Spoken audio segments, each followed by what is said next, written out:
Honorable Speaker, I present the interim budget for 24-25.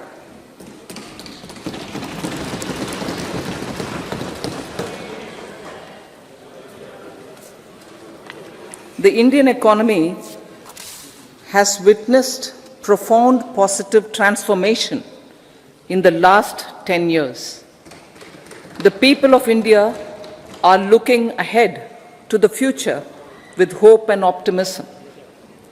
With the blessings of the people, when our government, under the visionary and dynamic leadership of Honorable Prime Minister Shri Narendra Modi, assumed office in 2014, the country was facing enormous challenges. With Sabka Saath, Sabka Vikas as its mantra, the government overcame those challenges in right earnest. Structural reforms were undertaken. Pro-people programs were formulated and implemented promptly. Conditions were created for more opportunities for employment and entrepreneurship. The economy got a new vigor. The fruits of development started reaching the people at scale. The country got a new sense of purpose and hope. Naturally, the people blessed the government with a bigger mandate. In the second term, our government, under the leadership of Honorable Prime Minister, doubled down on its responsibilities to build a prosperous country with comprehensive development of all people and all regions.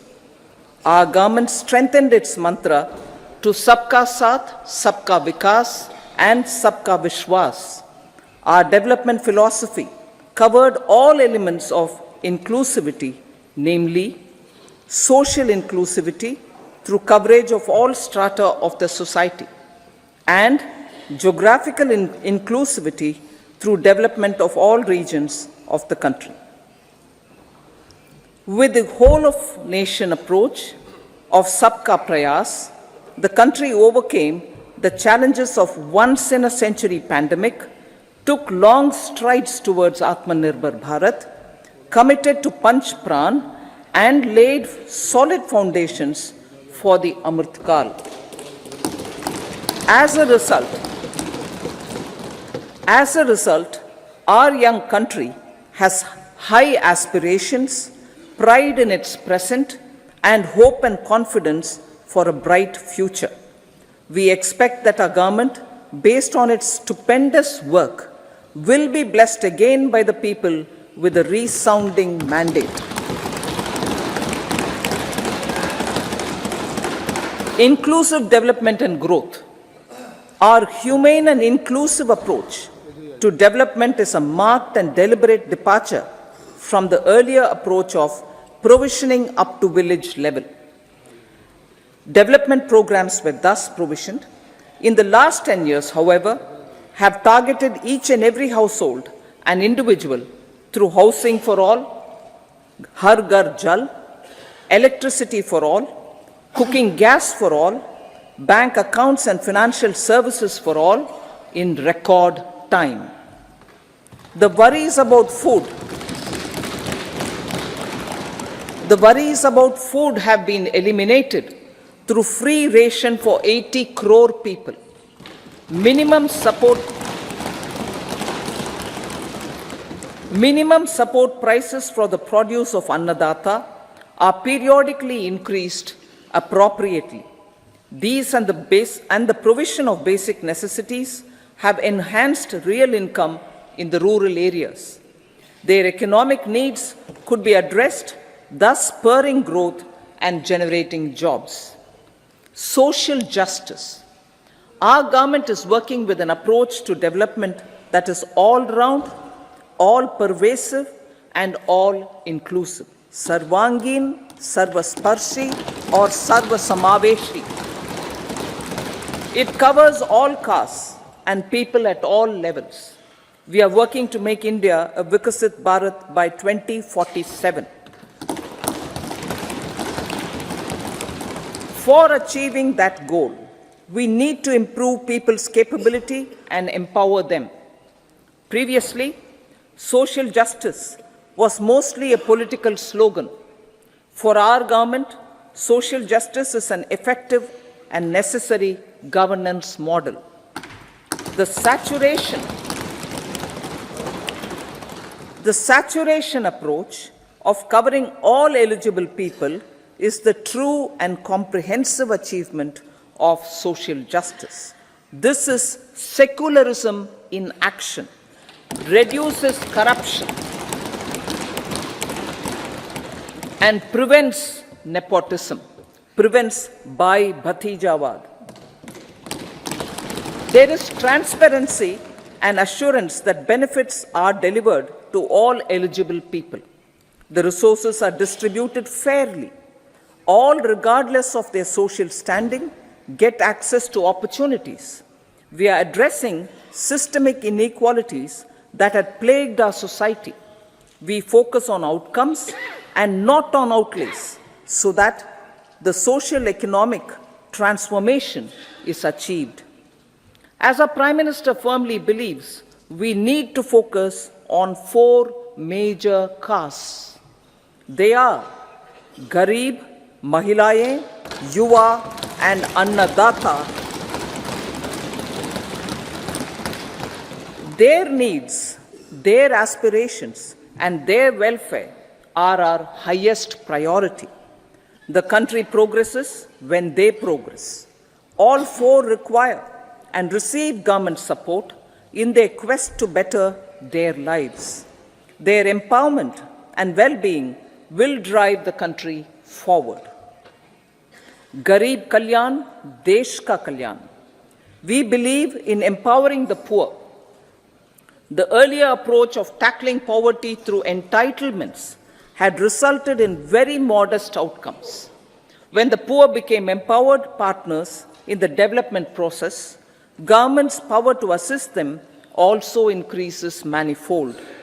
With the pursuit of Sabka Saath, in these 10 years, the government has assisted 25 crore people to get freedom from multi-dimensional poverty. Our government's efforts are now getting synergized with energy and passion of such empowered people. This is truly elevating them from poverty. Direct benefit transfer of 34 lakh crore rupees from the government using PM Jan Dhan accounts has led to savings of 2.7 lakh crores of rupees for the government. This savings has been realized through avoidance of leakages prevalent earlier. The savings have helped in providing more funds for Garib Kalyan. PM Swanidhi has provided credit assistance to 78 lakh street vendors. From that total of 78 lakh street vendors, 2.3 lakh have received credit for the 3rd time. PM Janman Yojana reaches out to the particularly vulnerable tribal groups who have remained outside the realm of development so far. PM Vishwakarma Yojana provides end-to-end support to artisans and craftspeople engaged in 18 trades. The schemes for empowerment of Divyangs and transgender persons reflect firm resolve of our government to leave no one behind. Welfare of Annadata. Farmers are our Annadata. Every year under PM Kisan Samman Yojana, direct financial assistance is provided to 11.8 crore farmers, including marginal and small farmers. Crop insurance is given to 4 crore farmers under PM Fasal Bima Yojana. These, besides several other programs, are assisting Annadata in producing food for the country and for the world. Electronic National Agricultural Market has integrated 1,361 mandis and is providing services to 1.8 crore farmers with trading volume of 3 lakh crores of rupees. The sector is poised for inclusive, balanced, higher growth and productivity. These are facilitated from farmer-centric policies, income support, coverage of risks through price and insurance support, promotion of technologies and innovations through startups. Empowering the Amrit PD, the Yuva. Our prosperity depends on adequately equipping and empowering the youth. The National Education Policy 2020 is ushering the transformational reforms. PM Schools for Rising India, PM Shri, are delivering quality teaching and nurturing holistic and well-rounded individuals. The Skill India mission has trained 1.4 crore youth, upskilled and reskilled 54 lakh youth, and established 3,000 new ITIs. A large number of institutions of higher learning, namely 7 IITs, 16 triple ITs, 7 IIMs, 15 AIMS, and 390 universities have been set up. PM Mudra Yojana has sanctioned 43 crore loans aggregating to 22.5 lakh crores of rupees for entrepreneurial aspirations of our youth. Besides that, Fund of Funds, Startup India, and Startup Credit Guarantee schemes are assisting our youth. They are also becoming Rozgar Data. The country is proud of our youth scaling new heights in sports. The highest ever medal tally in Asian Games and Asian Para Games in 2023 reflects a high confidence level.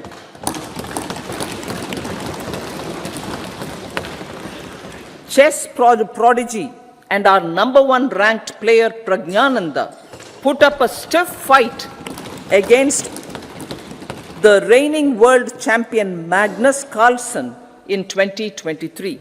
Today, India has over 80 chess grandmasters compared to little over 20 in 2010. Momentum for Nari Shakti. The empowerment of women through entrepreneurship, ease of living, and dignity for them has gained momentum in these 10 years. 30 crore Mudra Yojana loans have been given to women entrepreneurs. Female enrollment in higher education has gone up by 28% in 10 years. In STEM courses, girls and women constitute 43% of enrollment, one of the highest in the world. All these measures are getting reflected in the increasing participation of women in workforce. Making triple talaq illegal, reservation of 1/3 seats for women in the Lok Sabha and state assemblies, and giving over 70% houses under PM Awas Yojana in rural areas to women, and giving over 70% houses under PM Awas Yojana in rural areas to women as sole or joint owners have enhanced their dignity. Exemplary track record of governance, development, and performance.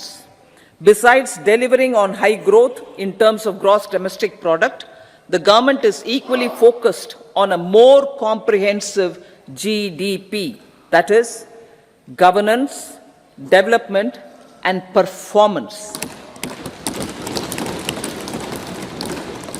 Our government has provided transparent, accountable, people-centric, and prompt, trust-based administration with citizen first and minimum government, maximum governance approach. The impact of all-round development is discernible in all sectors. There is macroeconomic stability, including in the external sector. Investments are robust. The economy is doing well. People are living better and earning better, with even greater aspirations for future. Average real income of the people has increased by 50%. Inflation is moderate. People are getting empowered, equipped, and enabled to pursue their aspirations. There is effective and timely delivery of programs and of large projects. Economic management. The multi-pronged economic management over the past 10 years has complemented people-centric, inclusive development. Following are some of the major elements. 1. All forms of infrastructure, physical, digital, or social, are being built in record time.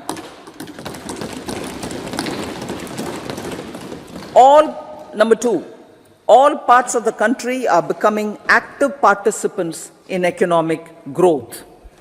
Number 3, digital public infrastructure, a new factor of production as if in the 21st century, is instrumental in formalization of the economy.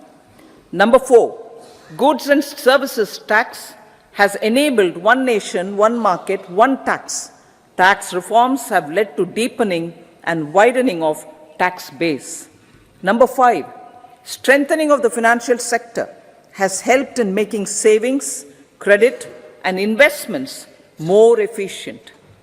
Number 6, GIFT, IFSC, and the Unified Regulatory Authority, IFSCA, are creating a robust gateway for global capital and financial services for the economy. Number 7, proactive inflation management has helped keep inflation within the policy band. Now, the global context, Honorable Speaker, sir. Geopolitically, global affairs are becoming more complex and challenging with wars and conflicts.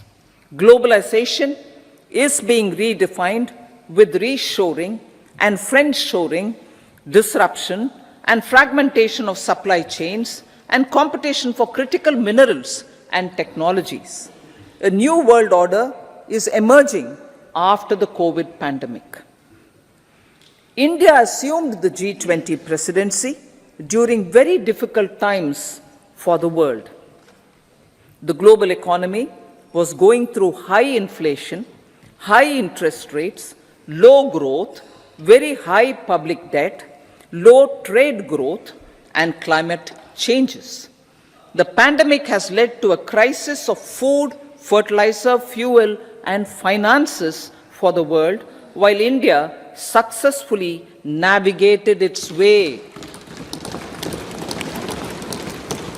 The country showed the way forward and built consensus on solutions for those global problems. The recently announced India-Middle East-Europe economic corridor is a strategic and economic game changer for India and others. In the words of Honorable Prime Minister, the corridor, and I quote, will become the basis of world trade for hundreds of years to come, and history will remember that this corridor was initiated on Indian soil, unquote. Vision for Vikasit Bharat. Our vision for Vikasit Bharat is that of prosperous Bharat in harmony with nature, with modern infrastructure, and providing opportunities for all citizens and all regions to reach their potential.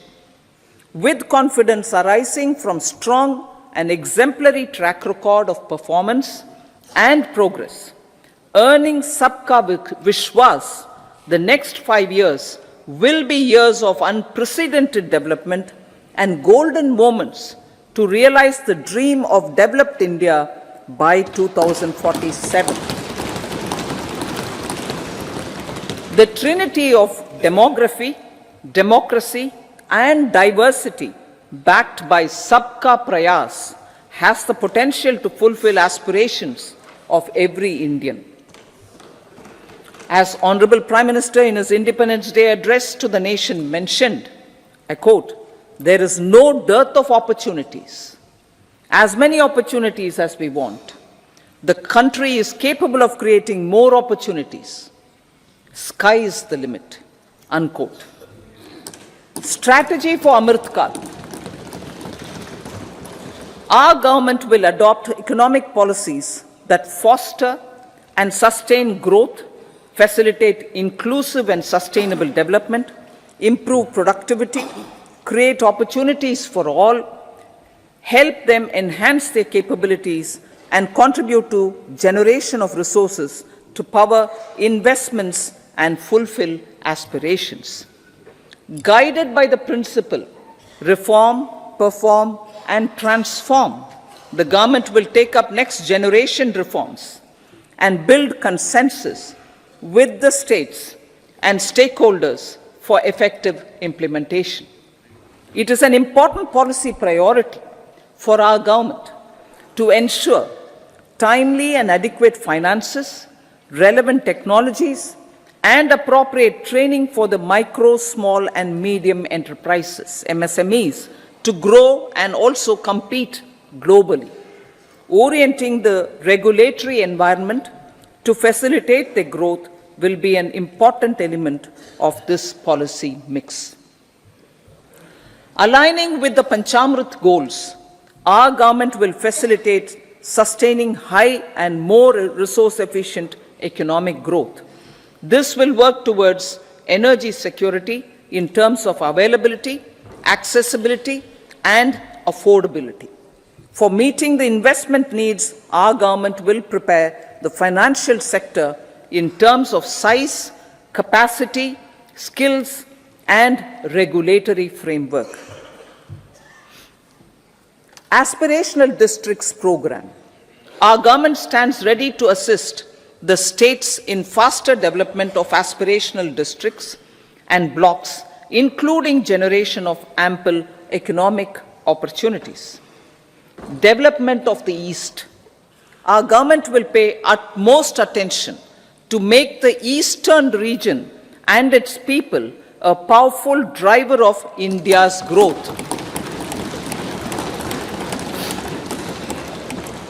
PM Awas Yojana Gramin. Despite the challenges due to COVID, implementation of PM Awas Yojana Gramin continued, and we are close to achieving the target of 3 crore houses. 2 crore more houses will be taken up in the next 5 years to meet the requirement arising from increase in the number of families. Rooftop solarization and Muft Bijli.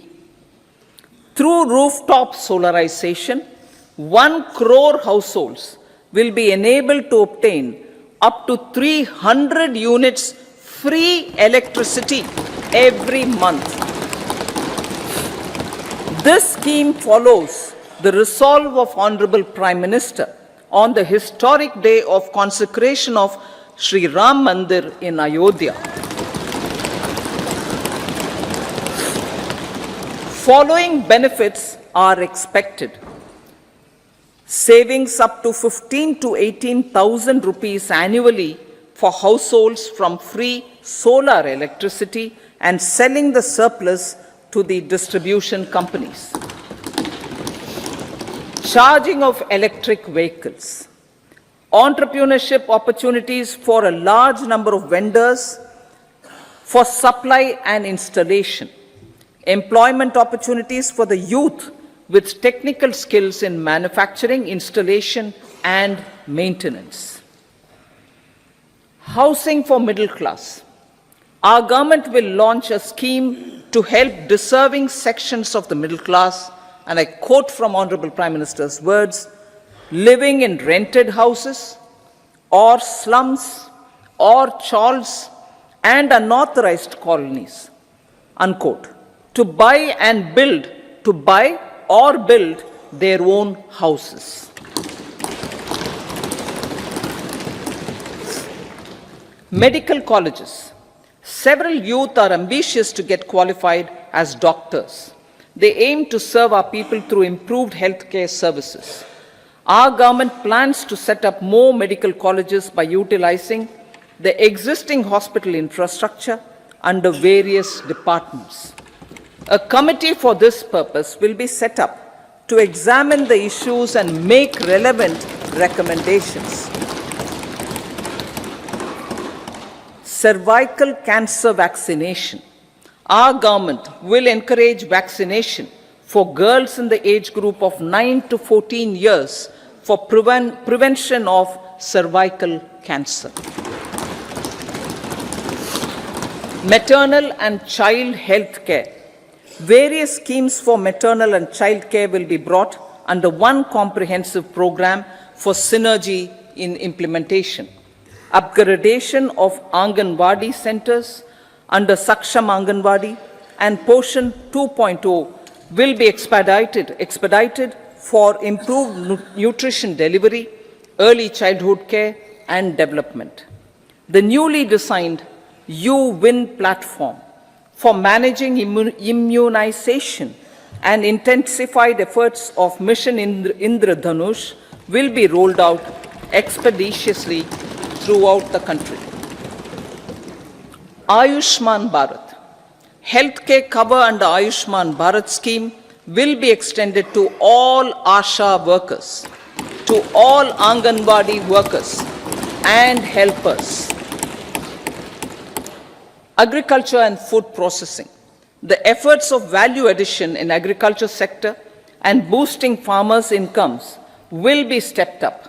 Pradhan Mantri Kisan Sampada Yojana has benefited 38 lakh farmers and generated 10 lakh employment. Pradhan Mantri Formalization of Micro Food Processing Enterprises Yojana has assisted 2.4 lakh SHGs and 60,000 individuals with credit linkages. Other schemes are complementing the efforts for reducing post-harvest losses and improving productivity and incomes. For ensuring faster growth of the sector, our government will further promote private and public investment in post-harvest activities, including aggregation, modern storage, efficient supply chains, primary and secondary processing and marketing and branding. Nano DAP. After the successful adoption of nano urea, application of nano DAP on various crops will be expanded in all agroclimatic zones. Atmanirbhar Oil Seeds Abhiyan. Building on the initiative announced in 2022, a strategy will be formulated to achieve Atmanirbharta for oil seeds such as mustard, groundnut, sesame, soya bean, and sunflower. This will cover research for high-yielding varieties, widespread adoption of modern farming techniques, market linkages, procurement, value addition, and crop insurance. Dairy development. A comprehensive program for supporting dairy farmers will be formulated. Efforts are already on to control foot and mouth disease. India is the world's largest milk producer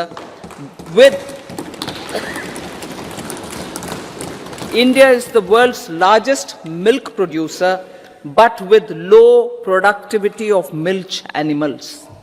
The program will be built on the success of existing schemes such as Rashtriya Gokul Mission, National Livestock Mission, and infrastructure development funds for dairy processing and animal husbandry. Matsya Sampada. It was our government which set up a separate department for fisheries, realizing this will help in generating employment also. promoting investments. The FDI inflow during 2014 to 23 was 596 billion US dollars, marking a golden era. That is twice the inflow during 2005 to 14. For encouraging sustained foreign investment, we are negotiating bilateral investment treaties with our foreign partners in the spirit of First Develop India. FDI is First Develop India. Reforms in the states for Vikasit Bharat. Many growth and development enabling reforms are needed in the states for realizing the vision of Vikasit Bharat. A provision of 75,000 crore rupees as 50-year interest-free loan is proposed this year to support those milestone-linked reforms by the state governments. Societal changes. The government will form a high-powered committee for an extensive consideration of the challenges arising from fast population growth and demographic changes. The committee will be mandated to make recommendations for addressing these challenges comprehensively in relation to the goal of Vikasit Bharat. Amrit Kal as Kartavya Kal. Our government stands committed to strengthening and expanding the economy with high growth and to create conditions for people to realize their aspirations. Honorable Prime Minister, in his Independence Day address to the nation in the 75th year of our Republic, said, and I quote, "We commit ourselves to national development with new inspirations, new consciousness, new resolutions as the country opens up immense possibilities and opportunities. It is our Kartavya Kal." Unquote. Every challenge of the pre-2014 era was overcome through our economic management and our governance. These have placed the country on a resolute path of sustained high growth. This has been possible through right policies, true intentions, and appropriate decisions. In the full budget in July, Honorable Speaker, our government will present a detailed roadmap for our pursuit of Vikasit Bharat.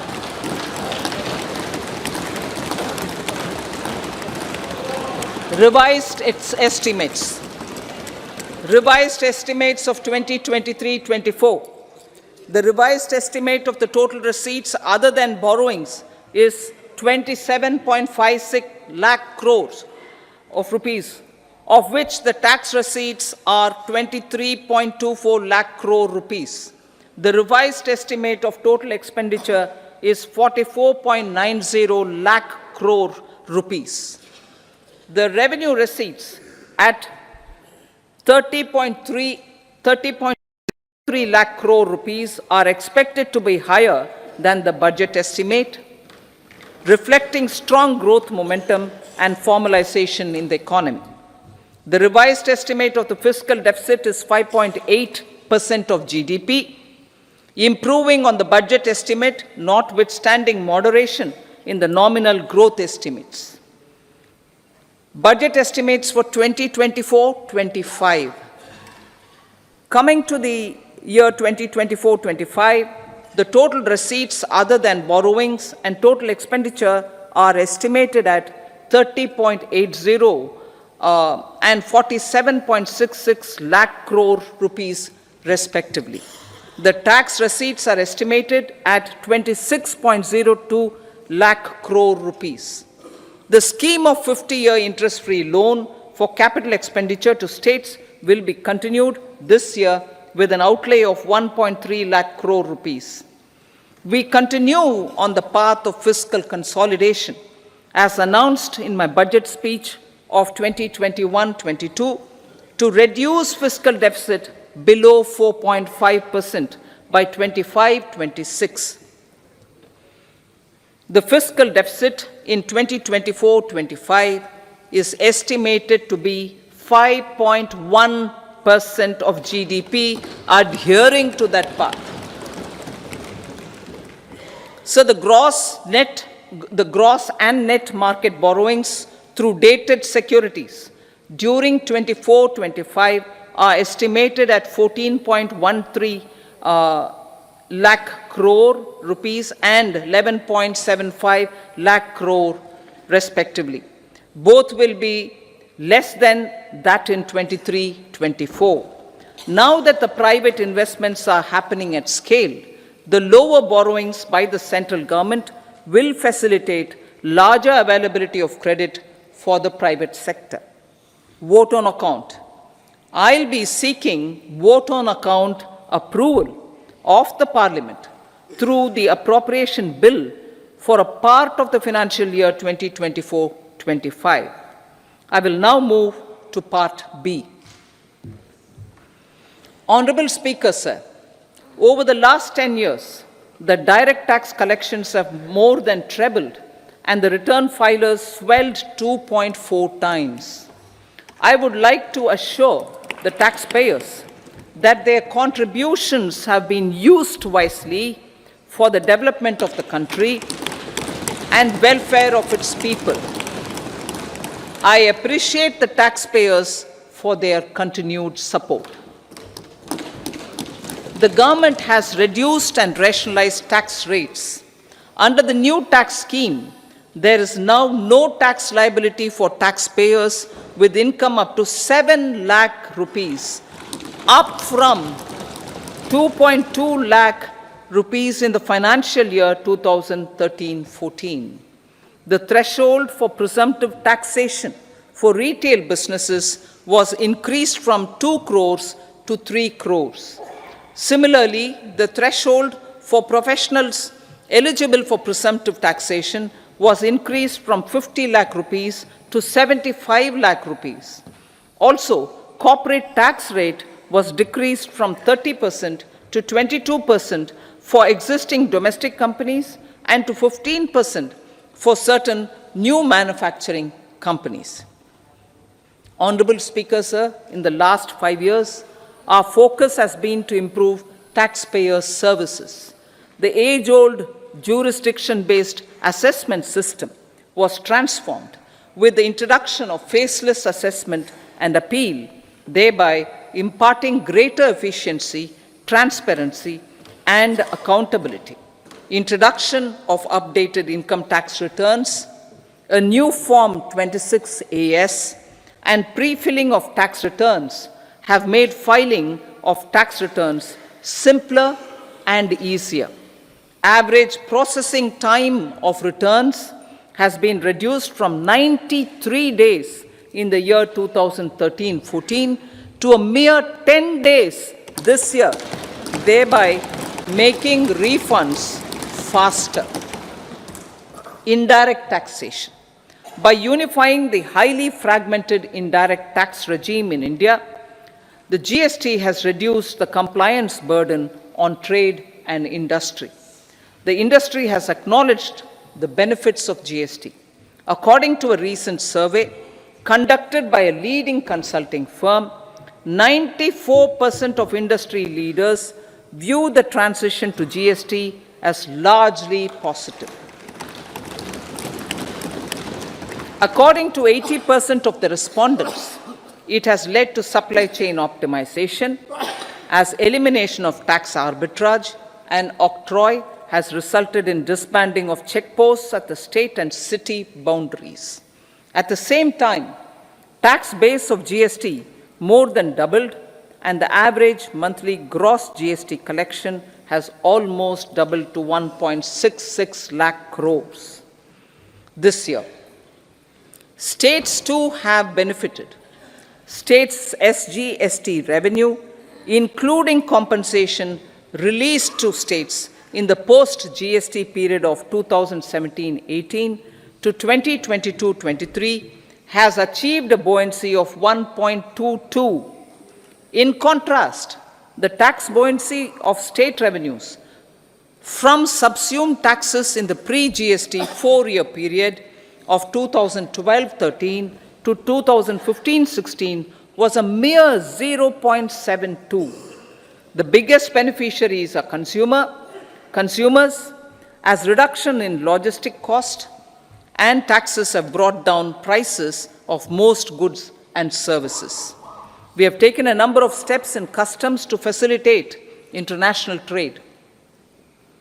As a result, the import release time declined by 47% to 71 hours at inland container depots, by 28% to 44 hours at air cargo complexes, and by 27% to 85 hours at seaports over the last 4 years since 2019, when the national time release studies were first started. Tax proposals.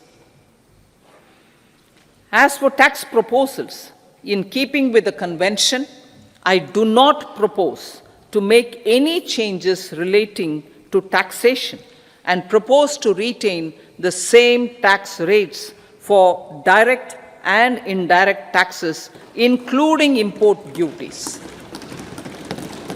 However, certain tax benefits to startups and investments made by sovereign wealth or pension funds, as also tax exemption on certain income of some IFSC units, are expiring on 31/3/2024. To provide continuity in taxation, I propose to extend the date to 31/3/2025. Moreover, in line with our government's vision to improve ease of living and ease of doing business, I wish to make an announcement to improve taxpayers' services. There are a large number of petty, non-verified, non-reconciled, or disputed direct tax demands, many of them dating as far back as 1962, which continue to remain on the books, causing anxiety to honest taxpayers and hindering refunds of subsequent years. Honorable Speaker, sir, I propose to withdraw such outstanding direct tax demands up to 25,000 rupees pertaining to the period up to financial year 2009-10 and up to 10,000 rupees for financial years 2010-11 to 2014-15. This is expected to benefit about 1 crore taxpayers. 1 crore taxpayers would benefit out of this. Economy then and now. In 2014, when our government assumed the reins, the responsibility to mend the economy step by step and to put the governance systems in order was enormous. The need of the hour was to give hope to the people, to attract investments, and to build support for the much-needed reforms. The government did that successfully, following our strong belief of nation first. The crisis of those years has been overcome, and the economy has been put firmly on a high, sustainable growth path with all-round development.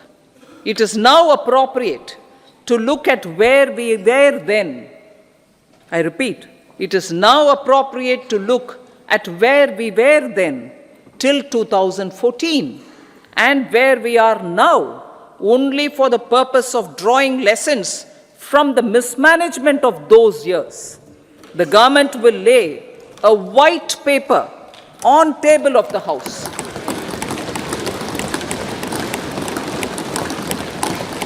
The exemplary track record of governance, development and performance, effective delivery and Jan Kalyan has given the government trust, confidence and blessings of the people to realize whatever it takes, the goal of Vikasit Bharat, with good intentions, true dedication and hard work in the coming years and decades. With this, Honorable Speaker, I commend the interim budget to this august House. Jai Hind.